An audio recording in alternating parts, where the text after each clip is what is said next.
Assalamu alaikum students, welcome back to your very own channel Study with Kausar. I hope you all will be good. So students, अगर तो आप मेरे channel को पहली दफ़ा visit कर रहे हैं, मेरी वीडियो पहली बार देख रहे हैं तो जल्दी से मेरे चैनल को सब्सक्राइब कर दें and try your best to watch the entire video till end and let me know about your problems or questions in the comment section.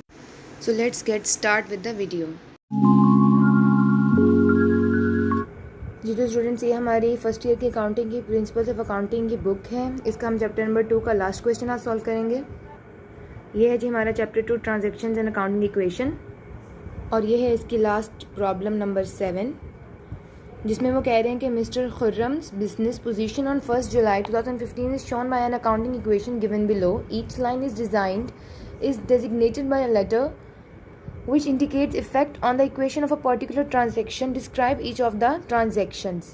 तो यहाँ पे उन्होंने हमें अकाउंटिंग इक्वेशन ऑलरेडी दे दी है, और इस क्वेश्चन नंबर जो 6 है, प्रॉब्लम नंबर 6, उसका सोल्यूशन आपको प्रीवियस वीडियो में मिल जाएगा। इससे पिछली वीडियो में आप देखेंगे तो वो क्वेश्चन 6 के ऊपर ही बड़ी डिटेल से बनाई गई है।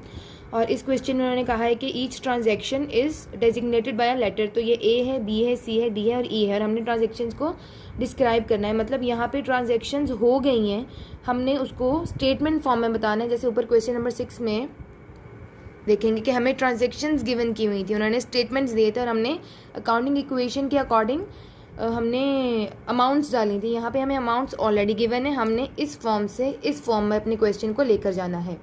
तो आइए इसका सॉल्यूशन स्टार्ट करते हैं हम अपनी नोटबुक के ऊपर। ये देखें जी, हमारा इनिशियल जो होगा फॉर्मेट इस तरह से होगा। उन्होंने हमें क्वेश्चन में बताया कि 1 जुलाई 2015 को बैलेंसेस थे मिस्टर खुर्रम के, तो हम अपना बिगिनिंग स्टेटमेंट या ओपनिंग स्टेटमेंट ये लिखेंगे। On 1 July 2015 the balances of mister Khurram was as follows. और हमारी अकाउंटिंग इक्वेशन में क्या दो चीज़ें होती हैं बेसिक, एसेट्स एंड इक्विटीज़। तो एसेट्स और इक्विटीज़ हमने देखनी है कहाँ से, क्वेश्चन के इनिशियल स्टेप में। इनिशियल एक अकाउंटिंग इक्वेशन हमें क्या दी गई है, ये देखें। ये जो हमारी फर्स्ट होती है ना, ये हमारी बेसिक इक्वेशन है कि इनिशियली क्या है, at the beginning of the year और at the beginning of the business what is the situation of the business और द एसेट्स और लाइबिलिटीज़। तो यहाँ पे cash, machinery, goods, accounts receivable, creditors, owners equity, सब कुछ मेंशन किया और उसकी अमाउंट्स गिवन है। तो हम क्या करेंगे, पहले इस फॉर्म में अपने आंसर को लिखेंगे। जो इनिशियल अमाउंट्स यहाँ पे दी हुई हैं हम उसको इस फॉर्म में लिखेंगे अपने नोटबुक में अपने आंसर के तौर पर। अच्छा जी, तो क्वेश्चन में हमें कैश दिया है 8,850, मशीनरी 7,450 और गुड्स हैं 6,000 और अकाउंट्स रिसीवेबल 7,350, क्रेडिटर्स भी 8,550 एंड ऑनर्स इक्विटी है 21,001।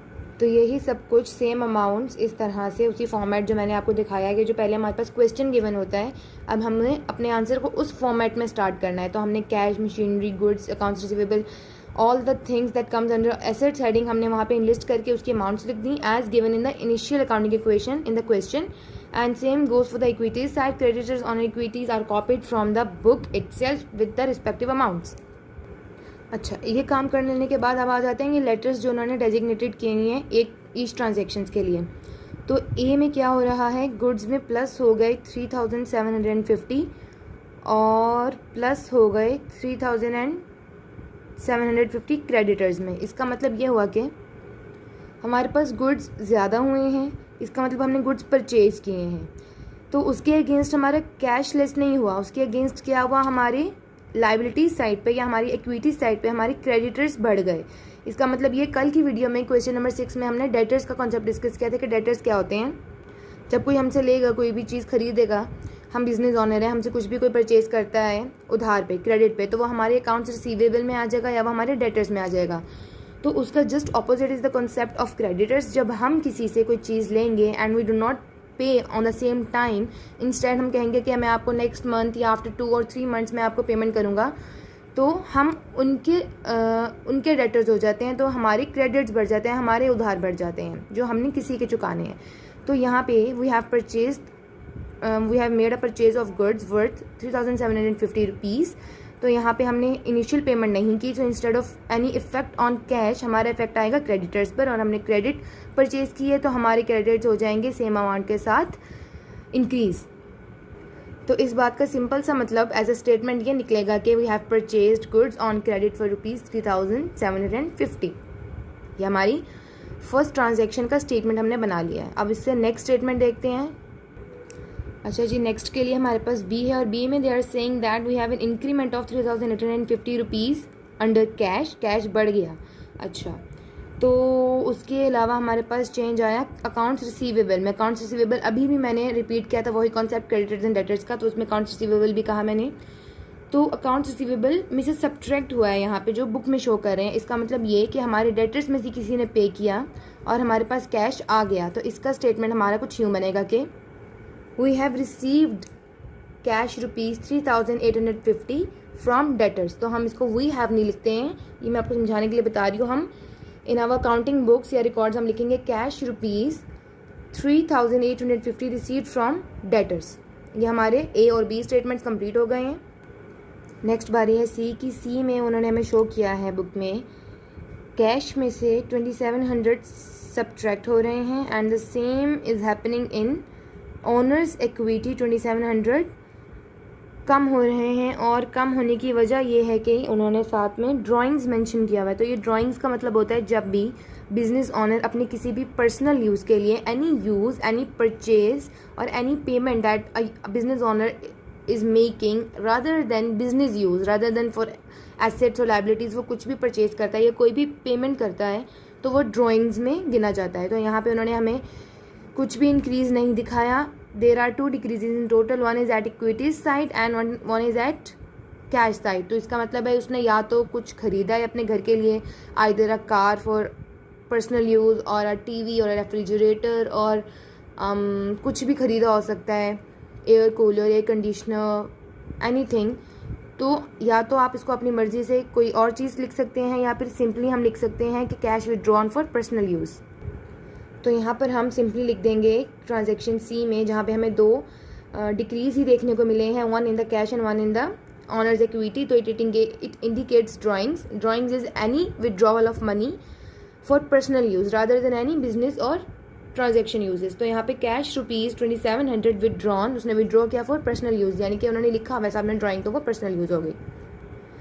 नेक्स्ट आ गई हमारी ट्रांजैक्शन डी की बारी। प्लस हो रहा है हमारे कैश में 7350 और माइनस हो रहा है हमारे गुड्स में से 5250 and then 2100 is written as profit. इसका सिंपल सा मतलब ये है कि गुड्स बेचे गए हैं जो कि वर्थ थे इतने के, things worth of rupees 5250 were sold for rupees 7350। तो इसका जब हम डिफरेंस लेंगे तो हमारे पास 2100 आ जाएगा। तो हमने चीज़ इतने की थी, हमने इतने में सेल कर दी, तो ये ऑटोमेटिकली हमारा प्रॉफिट हो गया। तो जैसे कि मैंने एक्सप्लेन किया बुक से, सेम इसी तरह हम अपना स्टेटमेंट लिख देंगे goods sold for cash rupees 7350 which were worth rupees 5250 या 5250। ई में वो कह रहे हैं 2 जगह पे decrease again. First one is in under cash and the second one is under creditors. तो इसका मतलब ये है कि 7350 रुपीज़ 7350 क्रेडिटर्स में से कम हुए और कैश में से भी कम हुए। इसका मतलब ये है कि हमारे पास उधार जो था उसमें से हमने थोड़ा सा उन्हें पे कर दिया, तो एक तो हमारे क्रेडिटर्स कम हो गए, हमारा उधार कम हो गया, और हमने उधार कहाँ से दिया? अपने बिजनेस के पैसों में से, इसलिए हमारे कैश में से भी सेम अमाउंट कम हो जाएगी।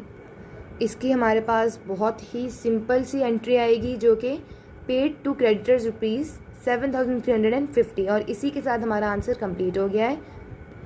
तो स्टूडेंट्स, अगर आपको कोई भी कन्फ्यूजन हो इस क्वेश्चन में या प्रीवियस किसी भी क्वेश्चन में, तो do let me know in the comment section and subscribe to my channel, like the video, share it and be regular to my channel and till the next time take care, अल्लाह हाफिज़।